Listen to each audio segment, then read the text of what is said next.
बोलो सतगुरुदेव की जय।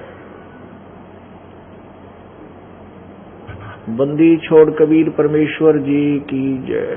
बंदी छोड़ गरीबदास जी महाराज जी की जय। स्वामी रामदेवानंद जी गुरु महाराज जी की जय।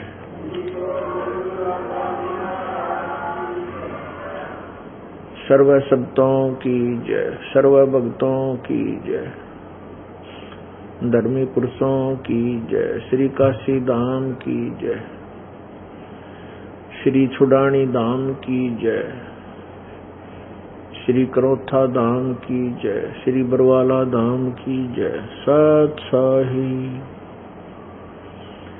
गरीब नमो नमो सतपुरुष को नमस्कार। गुरु की नहीं सुर नर मुनि जन साधुआ संतों सर्वसदी नहीं। सतगुरु साहेब संत सब डंडो तुम प्रणाम। आगे पीछे मध्य हुए तिनको जा कुर्बान। निराकार निर्विषम काल जाल वैभंजनम निर्लेपम निज निर्गुणम अकल अनुबेशोन्दनम। सोहम सुरति समाप्तम सकल समाना निर्तलय उज्ज्वल हिरंबर हरदमम बेपरवा अथाह वार पार नहीं मज्जतम। गरीब जो सुमरे सिद्ध होई गणनायक गलता ना करो अनुग्रह सोई पारस पद परवाना।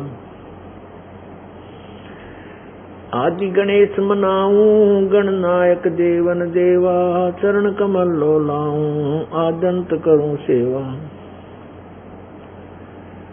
परम शक्ति संगीतम ऋषि दाता सोई अवगत गुण अतीतम सत्पुरुष निर्मोही। जगदम्बा जगदीशम मंगल रूप मुरारी तन मन अर्पों शेषम भक्ति मुक्ति भंडारी। सुर नर मुनि जन ध्यावे ब्रह्मा विष्णु महेशा शेष सहस मुख गावे पूज्य आदि गणेशा। इंद्र कुबेर सरीखा वरुण धर्म राय ध्यावे समरथ जीवन जी का मन इच्छा फल पावे। 33 कोटि अधारा जावे 88 उत्तरे भव जल पारा कट है यम की फांसी। 33 कोटि अधारा जावे 88 उत्तरे भव जल पारा कट है यम की फांसी। सत्साही कर जोरूं विनती करूं धरूं चरण पर शीशी।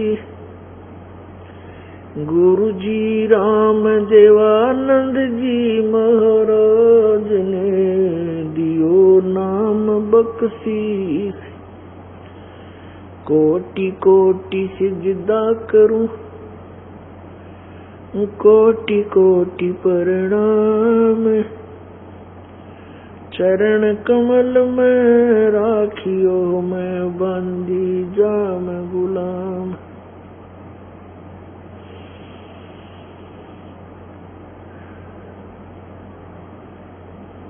जय इब कै सतगुरु मिले सब दुख आखूं रो। चरणों ऊपर शीश धरूं कहूं जो कहनी हो। कबीर कुत्ता तेरे दरबार का मोतिया मेरा नाम। गले प्रेम की जेवड़ी जहाँ खेचो वहाँ जाऊं मैं। तो करो तो बावड़ू दूर दूर करो तो जाऊं। जो रखो तो ही रहूं जो देवो सो खाऊं।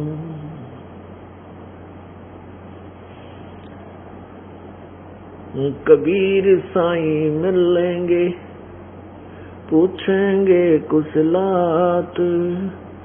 आज अंत की सब कहूं अपने दिल की बात।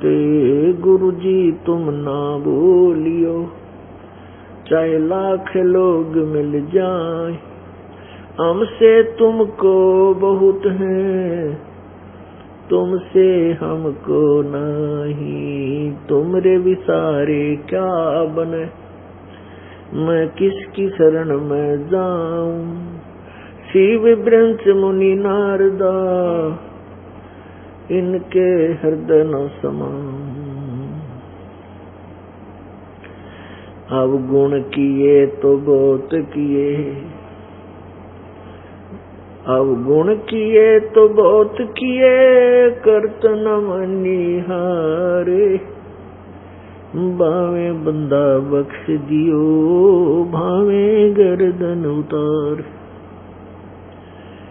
अवगुण मेरे बाप जी, बख्शो गरीब नवाज।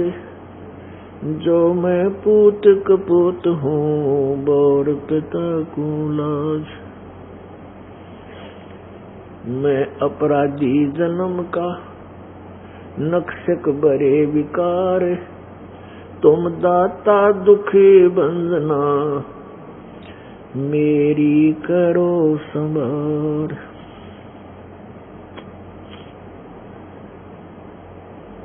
राम नाम रटते रहो, राम नाम रटते रहो, जब तक घट में प्राण। कब हो तो दीन दयाल के, भिनक पड़ेगी कान।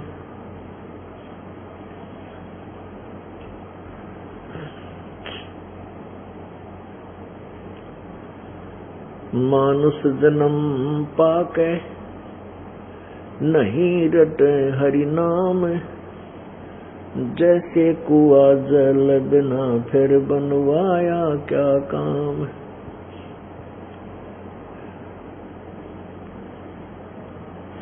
मानुष जन्म दुर्लभ है, मिले न बारंबार। जैसे तरवर से पत्ता टूट गिरे, वो बहोर न लगता डार।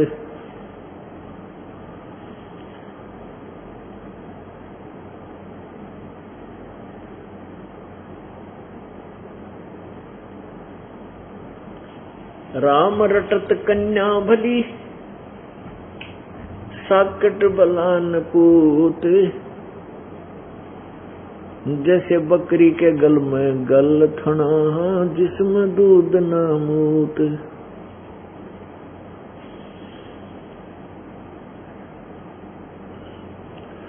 राम रटत कोढ़ी भलो, चू चू पड़े जो चाम। वो सुंदर शरीर किस काम का, जिस मुख नाही नाम। राम रटत दारिद्र भलो, टूटी घर की छान। वो सुंदर महल किस काम के, जहाँ भक्ति नहीं भगवान।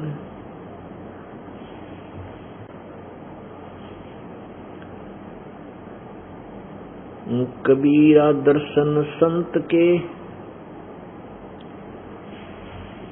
परमेश्वर आव याद। लेखे में वो ही घड़ी, बाकी का समय बाद। परमपिता परमात्मा कबीर देव, कबीर प्रभु, अल्लाह कबीर,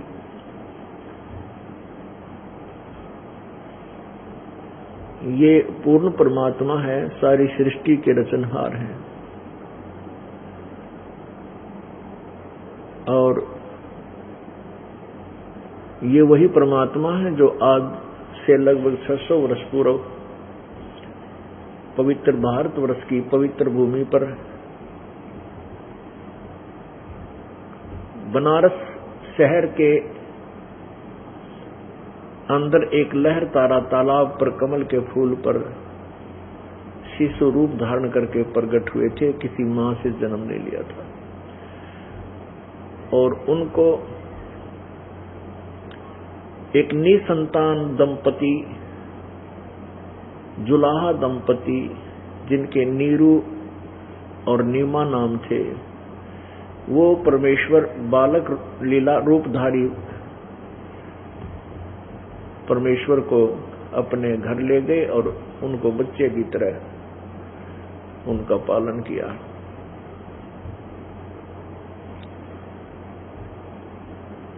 पुण्यात्माओं, कई शंकाएं हो जाती हैं कि एक तरफ तो हम भगवान परमेश्वर कबीर देव को सबका पालनहार कहते हैं और फिर उनका पालन किया एक जुलाहे ने।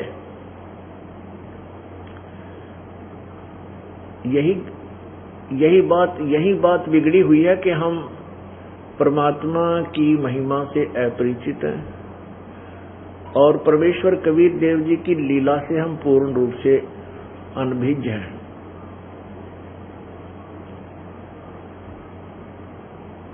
कबीर परमेश्वर जी बालक रूप में जो 25 दिन के हो गए और 25 दिन तक उन्होंने कुछ भी आहार नहीं किया।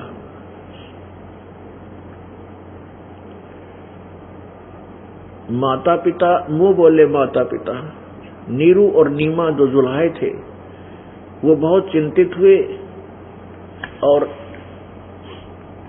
भक्तमती नीमा का विशेष प्रेम, विशेष लगाव पुत्रवत, पुत्र की तरह बालक कबीर जी में हो गया था।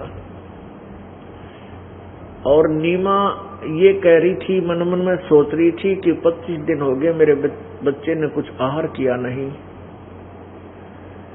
अब ये मरेगा और साथ मैं भी मरूंगी, क्योंकि मैं इस बच्चे बिना जीवित नहीं रह सकती। पहले तो संतान के अभाव में दुखी थी, इतने वर्ष शादी को हो गए थे, बहुत वर्ष 15-20 वर्ष कोई संतान हुई नहीं थी। अब परमात्मा ने छप्पर पाड़ा था, कमल के फूल पर बालक मिला। अब इस बच्चे में मेरी इतनी ममता होगी है कि मैं इसके बिना जीवित नहीं रह पाऊंगी, इतना विचार कर रही थी और रो रही थी। उसी समय अपनी शिवपुरी से, शिवलोक से भगवान शिव जी आए और एक संत फकीर, एक संत का रूप धारण किया, फकीर का। और वो आकर कहने लगे, माई तू क्यों रो रही है? तब नीमा ने कहा कि मेरी विपदा को सुनकर आप भी रोने लग जाओगे महात्मा, मत सुनो मेरी गाथा को। पर मैं भगवान शिव जी ने कहा फकीर रूप में, साधु रूप में, कि माई ये कहते हैं कि किसी को अपना दुख बता दे तो हल्का हो जाता है। मैं कुछ ना कर सकूंगा, कम से कम तेरा दुख तो हल्का कर दूंगा। तब नीमा ने रोते हुए बताया कि स्वामी हमारे पहले कोई संतान नहीं थी और मेरे एक दिन मैंने विशेष अर्ज की थी अपने भगवान शिव जी से, उसी दिन उसने मेरी झोली भर दी। लहर तारा तालाब के ऊपर एक कमल के फूल पर मुझे बालक पर प्राप्त हुआ। अब कारण क्या था कि वो मुसलमान दुल्हे थे नीरू और नीमा, और फिर भी भगवान शिव को विशेष रूप से पूजती थी वो नीमा, नीरू और नीमा अंदर ही अंदर। क्योंकि कुछ ही वर्ष पहले वो उनको हिंदुओं से मुसलमान बनाया गया था। नीरू और नीमा इनके नाम थे। नीरू का नाम था गौरी शंकर और नीमा का नाम था सरस्वती। ये दोनों ब्राह्मण थे और भगवान शिव के बहुत ही अच्छे श्रद्धालु भक्त थे। शिव पुराण की कथा करते थे और निस्वार्थ करते थे, कोई विशेष पाखंड आडंबर नहीं करते थे। जो स्वेच्छा से कोई दान कर जाता था उससे उनका निर्वाह चल रहा था, और जो पैसा बच जाता था उसको फिर ये धर्म पुण्य में लगा देते थे, संग्रह संचन नहीं करते थे। जिस कारण से आसपास की उस क्षेत्र में, कॉलोनी में अन्य जो नकली ब्राह्मण थे, स्वार्थी थे, जो पैसे के लिए ही सारा कुछ दुनिया को गुमराह करते थे, श्राद्ध श्रुद्ध निकलवाते थे, पिंड भरवाते थे, वो उनकी महिमा घटती जा रही थी और गौरी शंकर और सरस्वती की महिमा उस कॉलोनी में बढ़ रही थी। तो वो ब्राह्मण, हिंदू ब्राह्मण उनसे ईर्ष्या रखते थे। उधर से मुसलमान दाव लगाए रहते थे कि हिंदुओं को मुसलमान बनाया जाए। जब उन मुसलमानों को ये पता लगा, काजी पीरों को, कि इस गौरी शंकर और सरस्वती का कोई ब्राह्मण साथी नहीं है, तो उन्होंने जबरदस्ती उनको मुसलमान बना दिया था। और जो स्वार्थी ब्राह्मण थे उन्होंने डंडोरा पीट दिया था कि ये मुसलमान बन गए हैं, इनको जाति से निकाल दिया है, इनका गंगा में स्नान करना बंद है, इसे कोई हिंदू संबंध ना रखे। तो उसके बाद उन्होंने क्या सोचा कि अब क्या कार्य करें। पहले तो पूजा जो आती थी उससे निर्वाह हो रहा था, कथा करके जो पैसा आता था। तब उन्होंने विचार विमर्श करके जुलाहे का काम शुरू कर दिया था 10-15 वर्ष पहले, यानी परमात्मा प्राप्ति से 10-15 वर्ष पहले, जब वो मुसलमान बना दिए गए थे। अब वो जुलाहे का कार्य करने से जुलाहा कहलाए, लेकिन हृदय से परमात्मा यानी भगवान शिव जी की ताह न्यों की न्यों बनी हुई थी। ऊपर दिखावा नहीं करते थे, पर अंदर से उसी की साधना करते थे। इसलिए भगवान शिव जी कहते हैं, जो जाकी शरणा बसे ताको ताकी लाज, और जल सोही मछली चढ़ जाएंगे बह जाते गजराज।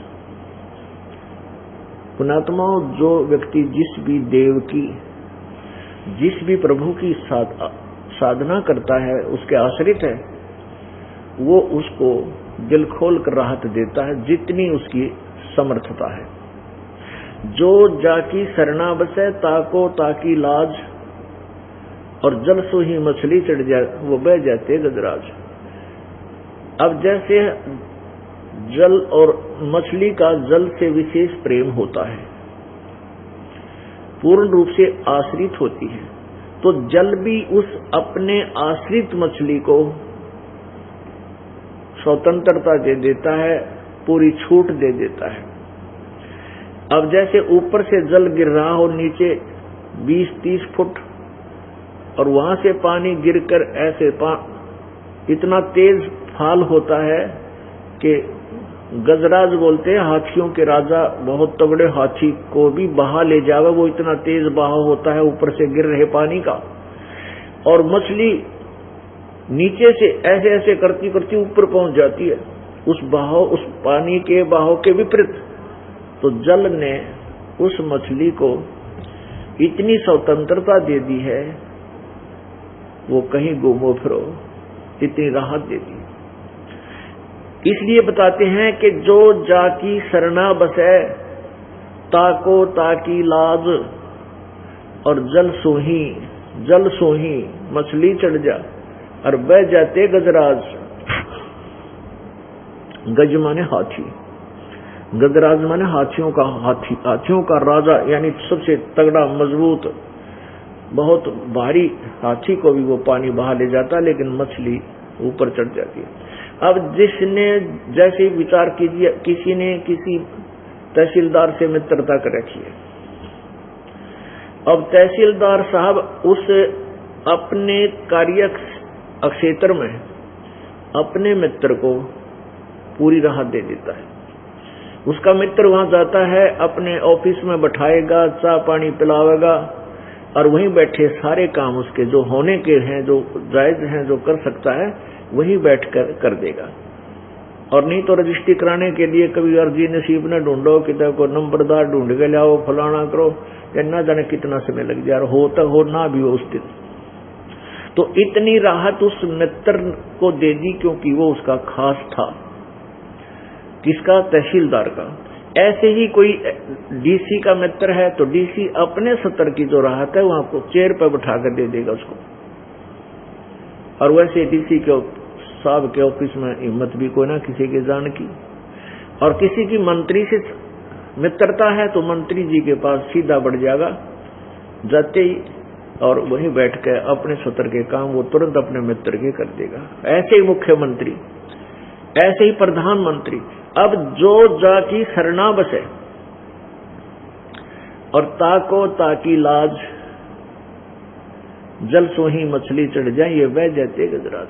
तो ऐसे ही जिसने जिस भी देव की भगवान की पूजा की है, जिस पर वो आश्रित है, तो वो भगवान, वो प्रभु, वो स्वामी अपने सत्र का लाभ अपने उपासक को अवश्य दे देता है जितनी उसकी क्षमता है, और उसके दुख में भी दुखी होता है। तो भगवान शंकर वहां आए, उन्होंने सारी कथा जानी, फिर कहा कहाँ है तेरा बेटा? नीमा से कहा तेरा पुत्र कहाँ है? नीमा ने बताया कि स्वामी जी 25 दिन हो गए मेरे बच्चे ने कुछ आहार नहीं किया और ये मरेगा, साथ में भी मैं भी मरूंगी, जी नहीं सकती इसके बिना, मेरा इसमें ना जाने क्यों इतना मोह बन गया। तो भगवान शंकर बोले वो बच्चा कहाँ माई मुझे दिखा। अब वो नीमा लाई उठा के, और भगवान शिव जो खड़े थे साधु रूप में, उनके चरणों में बच्चे को डालना चाहा, ऐसे उनके चरणों में उसने तो डाल ही दिया था। तो परमात्मा वहां के चरणों से ऊपर ही हाथ से उठे, जैसे न्यू डालना चाहे थी, हाथ से उठे और 5-6 फुट की ऊंचाई पर अपने आप दूर जाके ऐसे स्थिर हो गए बच्चे। तब भगवान शिव ने ऐसे किया, परमात्मा उनके हाथों में आ गई,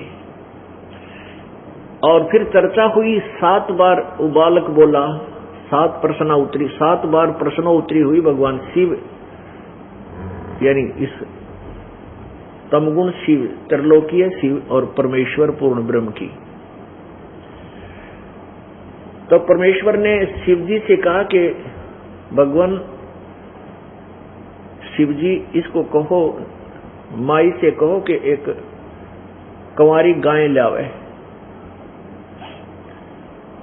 और उस कंवारी गाय के ऊपर आप आशीर्वाद दे देना, थपकी लगा देना उसके कमर पे, वह दूध दिया करेगी। उसी समय भगवान शिव ने नीमा से कहा कि तेरा पति कहाँ है? कि यही है, अभी बुलाती हूं। और नीरू आ गया, नीरू से सारी कहानी बताई। वो तुरंत ही गया और एक कंवारी गाय और एक कोरा मटका, कोरा घड़ा, कुम्हार के तरह सूचा घड़ा लिया, साफ सुथरा छोटा सा, और परमात्मा के आदेश अनुसार शिवजी भगवान ने उस गाय के थपकी मारी, लंबे लंबे सतन हो गए, और वो पात्र नीचे कर दिया, अपने आप दूध जल पड़ा और भरने के बाद बंद हो गया। तब परमेश्वर ने कहा कि अब प्रतिदिन दूध दिया करेंगी, और भगत जी से कह दो नीरू को कि थपकी मारे और दूध निकाल लिया करेगा। ऐसा ही होने लग गया।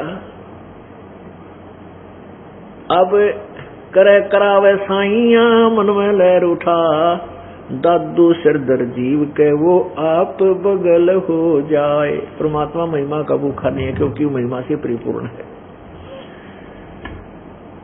अब परमेश्वर ने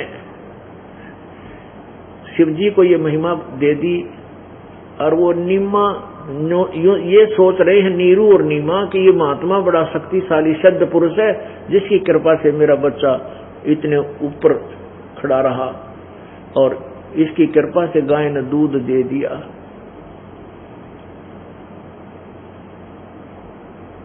अब इतना कुछ करके शिव जी अंतर्ध्यान हो गए, चले गए। अब क्या था, नीरू और नीमा। नीमा तो पहले तो मिलकर कपड़ा बुना करते थे, दोनों मिलकर कपड़ा बुनते थे जब गुजारा होता था। अब नीमा क्या करती है, बच्चे के लिपटी रहती है, वो कुछ काम नहीं करती।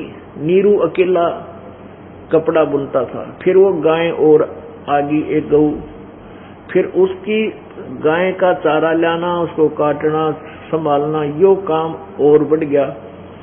नीरू का।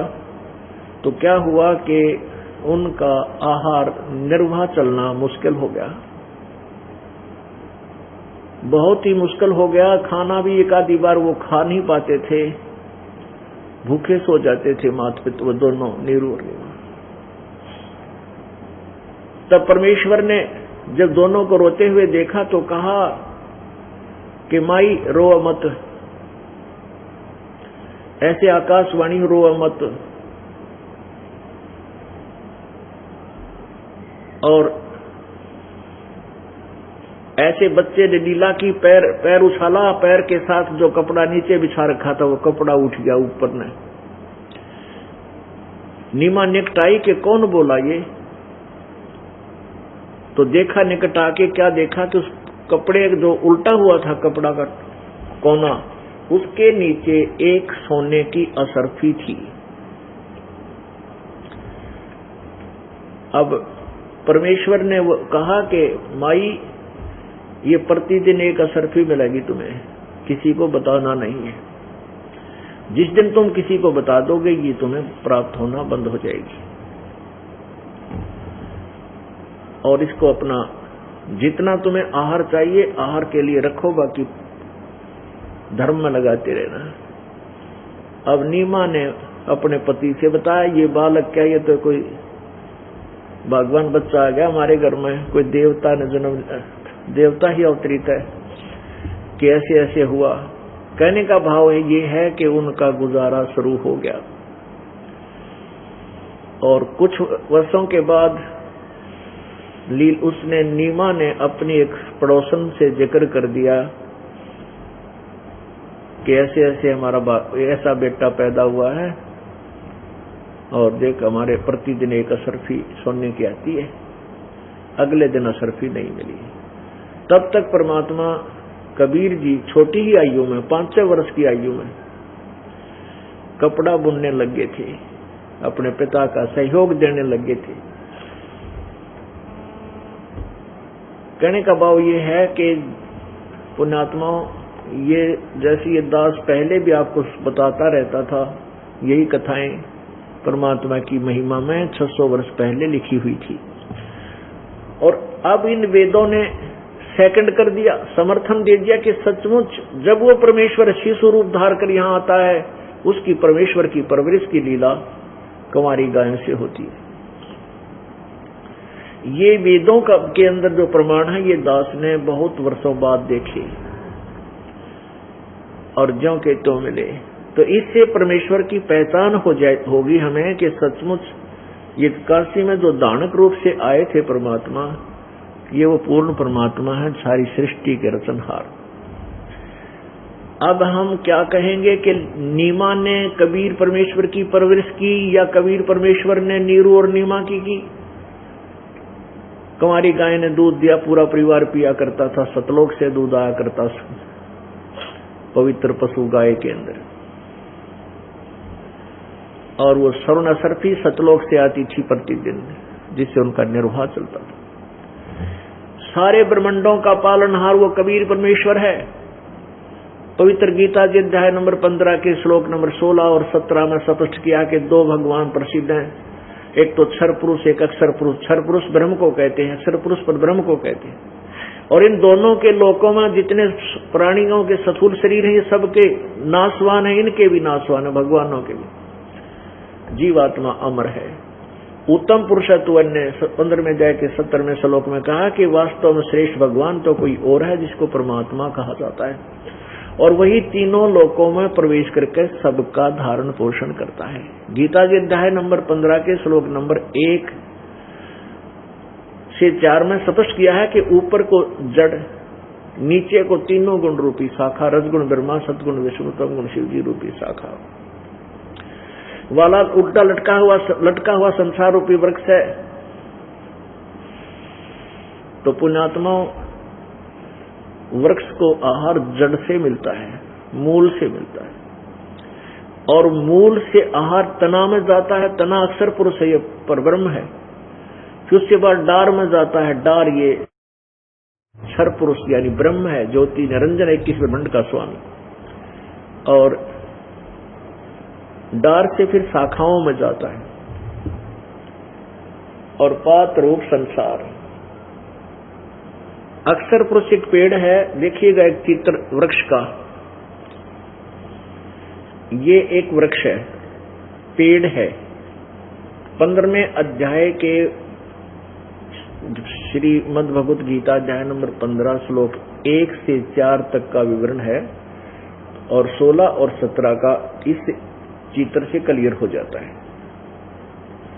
परमात्मा ने खुद कहा था, अक्षर पुरुष एक पेड़ है, निरंजन वा की डार और तीनों देवा शाखा है, पात रूप संसार।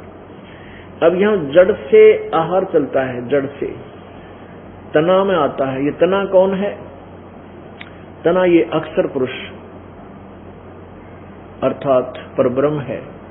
और इससे एक मोटी डार निकली। ऐसी बहुत सी डार होती है वृक्ष पेड़ में, पर हम एक लेते हैं।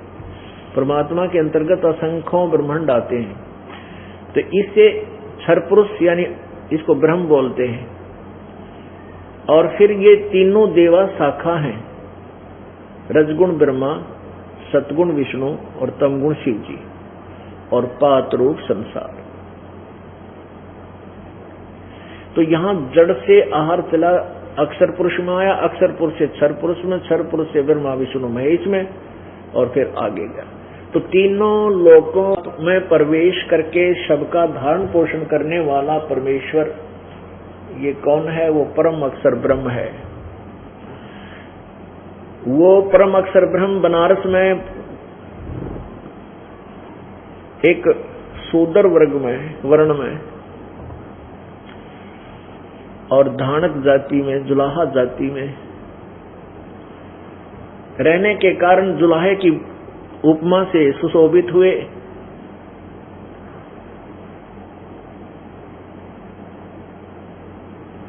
अब पुण्यात्माओं, कबीर परमेश्वर जी अनंत कोट ब्रह्मांड का स्वामी है और वो प्रत्येक युग में आता है। जब वो प्रत्येक युग में आते हैं परमात्मा, तो अपनी वही लीला करते हैं और उनकी उसी स्वरूप धारण करके आते हैं। कुछ समय के लिए संसार में रहते हैं, एक मनुष्य जैसा जीवन जी करके अपने तत्व ज्ञान का प्रसार करते हैं, जिस कारण से वो कबीर परमेश्वर प्रसिद्ध कवि की उपमा भी प्राप्त करता है, उसको कवि कहने लग जाते हैं। ये भी वेदों में प्रमाण है कि वो परमात्मा जो पृथ्वी पर आता है उसकी ये पहचान है। अब पहले आपको दिखाते हैं ऋग्वेद मंडल नंबर 9 और 10 से इकट्ठा इन्होंने जिल्द है, अनुवादित है। ऋग्वेद ये कहां से प्रकाशित है? प्रकाशक हैं सार्वदेशिक कार्य प्रतिनिधि सभा, महर्षि सिद्धांत भवन, रामलीला मैदान, नई दिल्ली। ऋग्वेद आर्य भाषा भाष्य, महर्षि सिद्धांत सरस्वती कृत।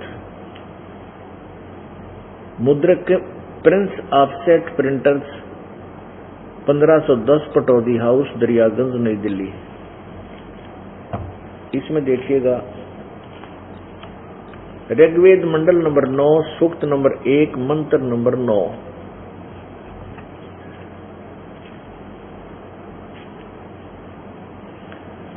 यह है ऋग्वेद मंडल नंबर 9, सूक्त नंबर 1 और ये इसकी संस्कृत है। अभी इमम अधन्या उत्सरणती धेनव, धेनव माने गाय, शिशुम, शिशु माने बालक रूप, सोमम इंद्राय पातवे। अब इन्होंने क्या अनुवाद किया है?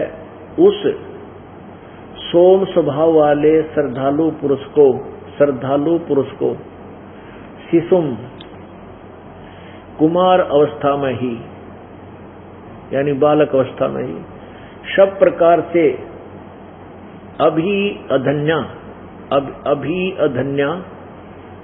का अर्थ लिखा है इन्होंने अहिंसनीय, धेनव माने गौवें, तृप्त करती है। अब शिशु माने इन्होंने लिखना था बालक अवस्था, यानी बालक रूप में प्रकट परमात्मा को सब प्रकार से अधन्या माने बिना, अभी अधन्या, अभी अधन्या का अर्थ होता है बिल्कुल कंवारी, बिना धनाई। हमारे हरियाणा में गाय को जो नए दूध नहीं होती तो उसको कहते हैं अधन्या, यानी बिना धनाई। और इसका अंग संस्कृत में अधन्या, बिना धनाई माने अभी ये इसको गर्भ नहीं रहा है, और अभी अधन्या बिल्कुल यानी कंवारी, बिना धनाई। ये देखिएगा, इमम माने उस, सोमम का अर्थ होना चाहिए अमर पुरुष, शिशुम शिशु रूप में प्रकट उस अमर पुरुष को, अमर पुरुष बालक की परवरिश सब प्रकार से, उस बालक को सब प्रकार से यानी पूर्ण रूप से, अधन्या माने बिना धनाई यानी कंवारी। गौएं तृप्त करती हैं यानी उसकी परवरिश की लीला होती है। इतना ही हमने इसे लेना था। अब एक और ये है किसी दूसरे का भाषा है, ये है श्रीपाद दामोदर सातवलेकर, मंडल 7 से 10, इसने अनुवाद किया है।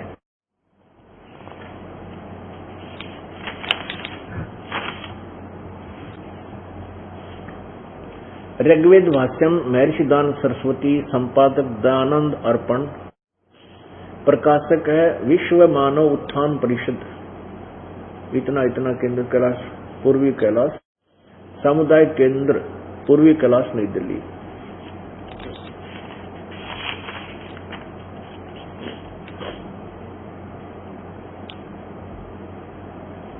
ये मुद्रक है इसकी, कम्यूडाट सर्विसेज नई दिल्ली, सर्विसेज नई दिल्ली। अब देखिएगा, ये देखिएगा मंडल नंबर 9, अथ नवम मंडल, प्रथम सूक्तम, और इसका 9वां मंत्र यहां आ जाता है। ये मंत्र नंबर 9।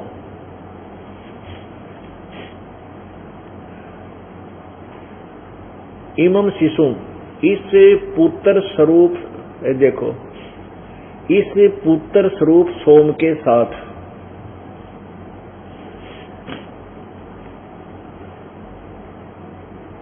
इस पुत्र स्वरूप सोम के साथ अधन्याधेनव उत, अधन्य गौवें, अधन्य अवध्य लिखा है इसने, अवध्य, इसका अर्थ होता बिना धनाई गौवें इंद्र को पीने के लिए इस सोम रस के साथ अपने दूध को पिलाती है। इवन कहेगा बेरा थाना सट्टे मार रखे, इधर के उधर एंड वेंड लिख रखे। इसका सीधा अर्थ बने, देख फिर देखो, इमम शिशुम, इस पुत्र स्वरूप सोम, सोम माने अमर पुरुष को,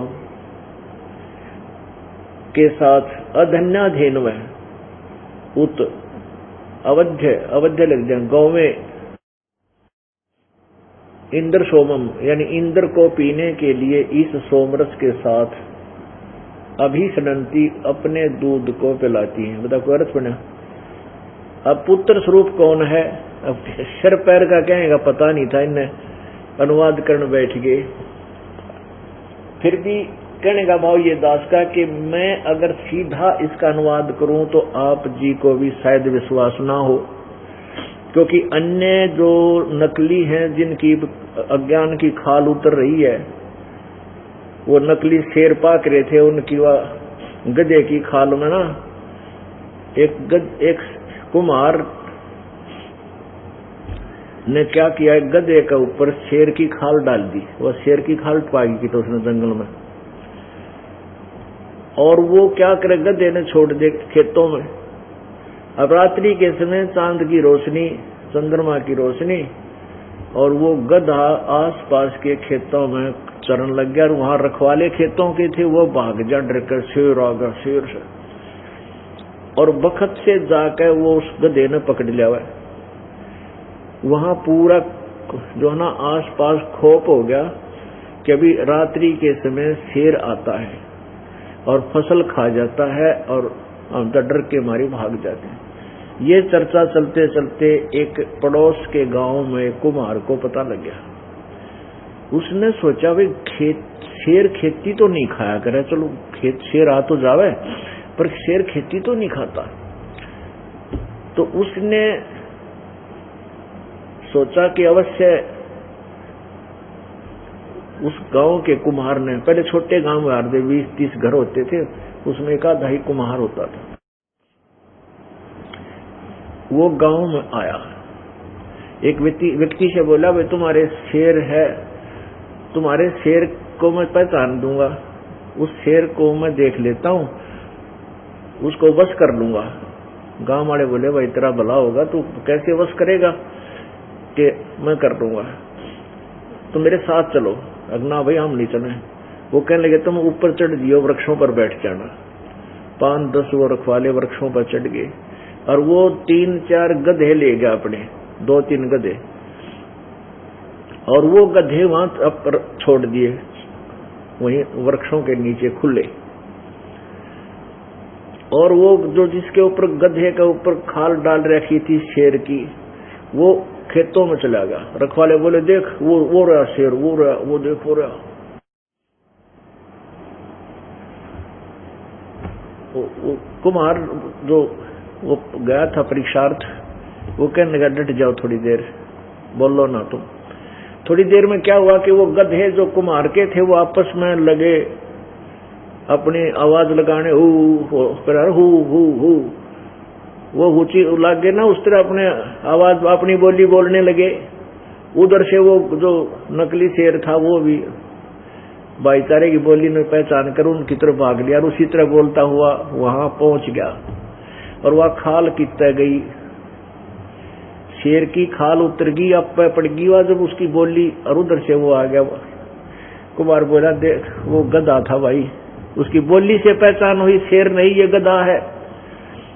तब उसकी खाल पकड़ कर तारी, वो गधा पहचाना किसका है, कुमार का, और गधा किसका होता। वो कुमार गड़िया फिर गांव वाले ने अपने कम में तने चलो खेती तक खुआई सो खुआई, मारा और दिल डगा दिया था शेर शेर करके। तो अब ये जितने नकली शेर बन रहे थे इनकी खाल उतार कर दिखा दी दास ने। अब इनके कर्जे पाट रहे हैं, इनको मुश्किल माच रही है। अब क्या करें भाई, कहाँ मरे? फिर क्या करते हैं? रामपाल गुंडा है, बदमाश है कि जनता का जो ध्यान है सच्चाई से हटाकर बकवाद में लगा जा। लेकिन उनको वो भूल गए, वो समय जा दिया। ये सब पढ़े लिखे शिक्षित है। ये तो 200 वर्ष पहले तो चल रही थी तुम्हारी, इसलिए परमात्मा ने तुम्हें छेड़ा नहीं। अब इसलिए छेड़ा है कि अब बिल्कुल क्लियर हो जाएगा, स्पष्ट हो जाएंगे। 11 अक्टूबर को, इसी 11 अक्टूबर 2009 को पवित्र हिंदू धर्म के माननीय चारों शीर्ष शंकराचार्यों से प्रार्थना की गई है कि वो आध्यात्मिक ज्ञान चर्चा करें। हमारा उद्देश्य ये है कि एक बार भ्रमित समाज को एक दिशा दे दी जावे और ये भटक भ्रम रहे श्रद्धालु परमात्मा के सीधे मार्ग को पकड़ के अपना जीवन सफल कर सके। तो उसमें ये और क्लियर हो जाएगा कौन कितने पानी में। तो कहने का भाव ये है कि इनको ज्ञान तो था नहीं। ये आर्य समाज के जो वेदों के ठेकेदार बन रहे थे, ये ऋषि मैं ऋषि आचार्य, इन्होंने अनुवाद करने की चेष्टा की। अब जैसे रामायण है, रामायण चौपाइयों के अंदर है, और जिसने मौखिक ज्ञान है नहीं रामायण का, भाई रामायण क्या चीज है, किसकी कहानी है, जिसको रामायण का मौखिक ज्ञान है कि भगवान श्री रामचंद्र जी राजा दशरथ के पुत्र थे, ये त्रिलोकी भगवान थे, इनको ऐसे ऐसे इनका विवाह हुआ, सीता और इनका वनवास हुआ, लक्ष्मण को ये वन में गए, राम को वनवास हुआ, ऐसे ऐसे। फिर रावण ने सीता उठाई, युद्ध हुआ, फिर वापस आए। ये कहानी जिसको याद है और फिर उन चौपाइयों को वो पढ़ेगा तो वो अनुवाद कर सकता है। हो सकता है एक आधा अर्थ गलत हो सके, लेकिन भाव गलत नहीं हो सकता। और इनको मौखिक ज्ञान था नहीं सृष्टि रचना का, न परमेश्वर की महिमा से ये परिचित थे। ये अनुवाद करने बैठ गए, अड़ंगा कर डाला। लेकिन फिर भी इनके द्वारा किए गए अनुवाद में भी वह सच्चाई ऊपर आ रही है। भले ही ये उसको ठीक ढंग से जोड़ नहीं सके, लेकिन अर्थ हमें ज्ञान है कि ये भगवान की महिमा, और ऐसे हम इनको सीधे पुर्जे जोड़ लेंगे।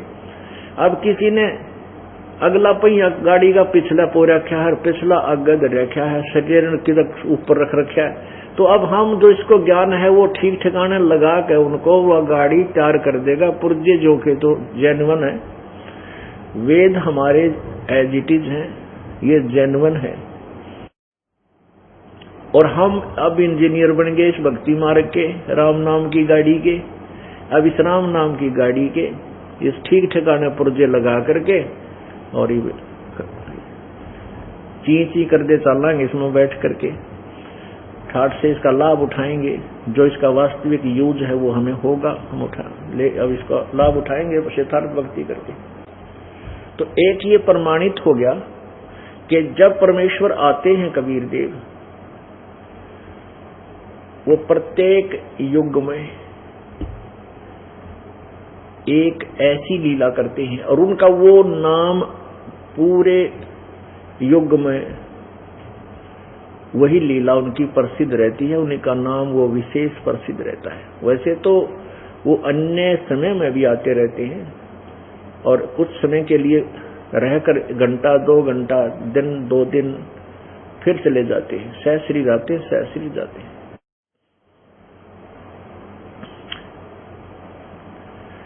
परमात्मा के इस आगमन को जो 120 वर्ष तक यहां रहकर गए थे, इनको अतिथि रूप में आना माना जाता है। अतिथि रूप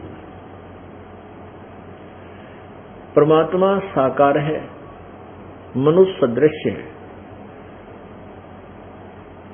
अभी तक हमें परमात्मा को निराकार बताया गया था, हम परमात्मा को निराकार ही सुना करते थे और फिर ये भी सुनते थे कि परमात्मा पूरे ब्रह्मांडों का रचयिता है, सब उसी ने सब संसार रचा है। तो पुण्यात्मा निराकार कैसे रचेगा?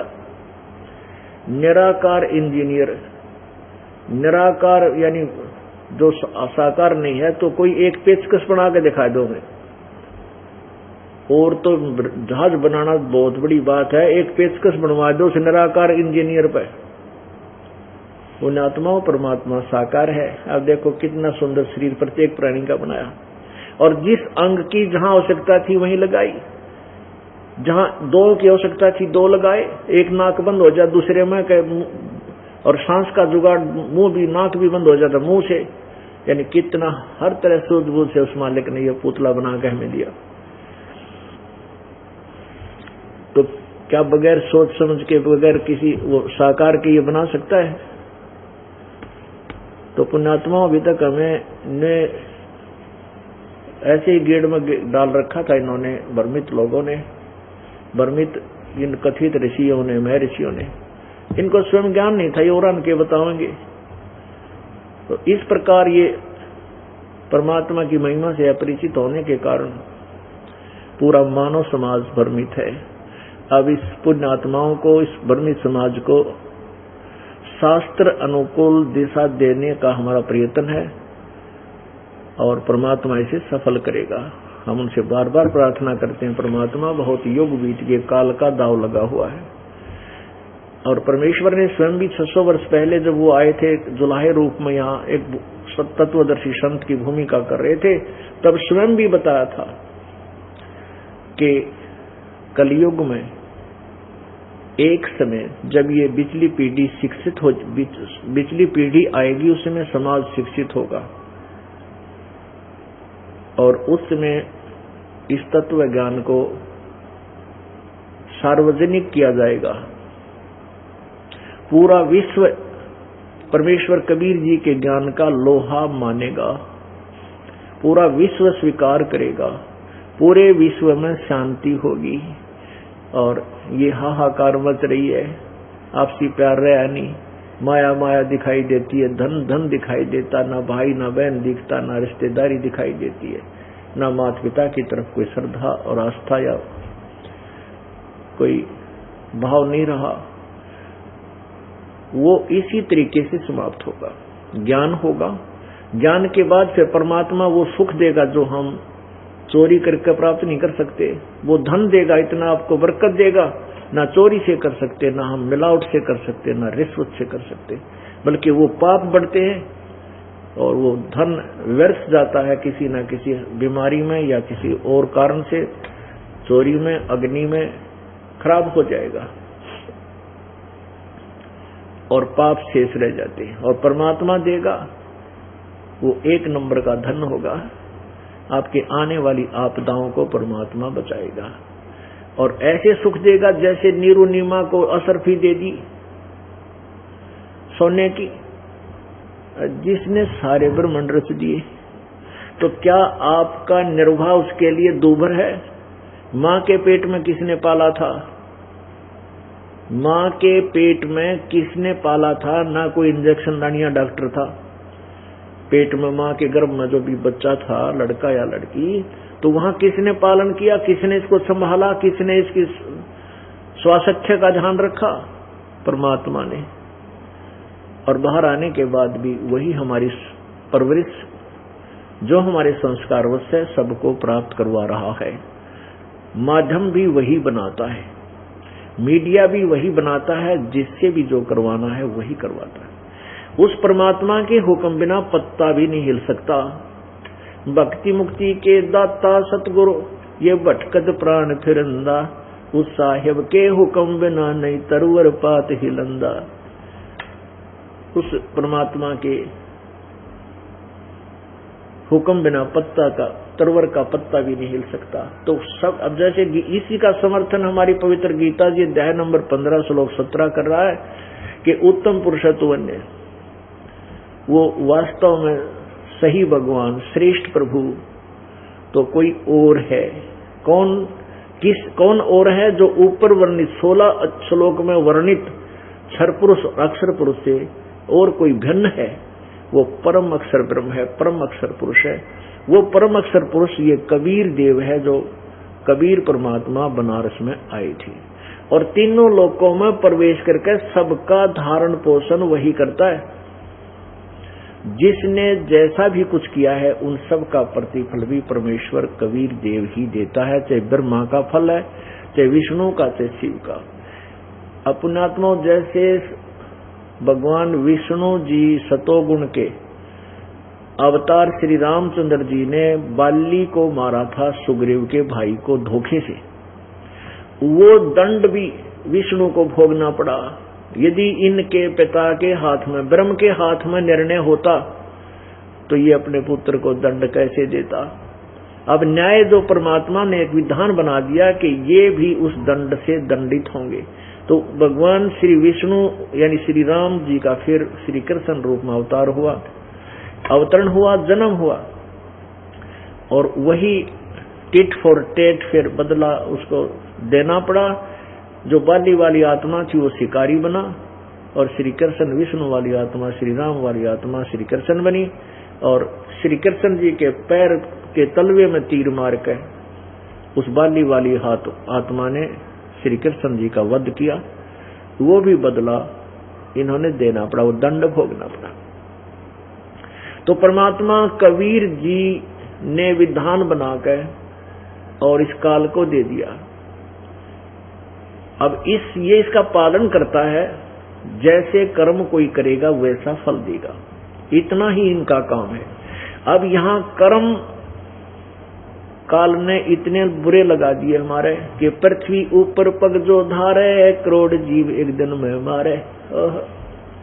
अब जो साधना वेदों में वर्णित है, जो भक्ति विधि अन्य शास्त्रों में वर्णित है, जैसे पुराणों में, गीता जी में, ये साधना पाप नाशक नहीं है।